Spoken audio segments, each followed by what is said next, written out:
Hello guys, welcome back to the channel. In today's video, I'm going to show you how you can get this Mega Lollipop in Grow Garden game of Roblox new Safari update.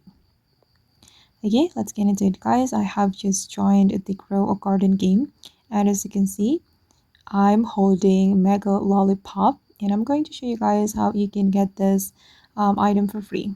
So guys, if you want to get this item for free, you just need to join the game and you need to join the Stampede mutation. And now the Stampede mutation is happening in Grow Garden. And when I joined this game, I immediately get this Mega Lollipop for free, guys. You just need to join this Stampede weather or Stampede event. And yeah, I got the Mega Lollipop for free. This one.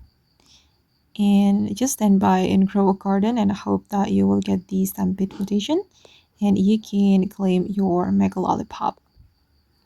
Okay guys, and that's how you can get the Mega Lollipop for free in Grow Garden. I hope this video will be useful for you. Thank you so much for watching, and bye!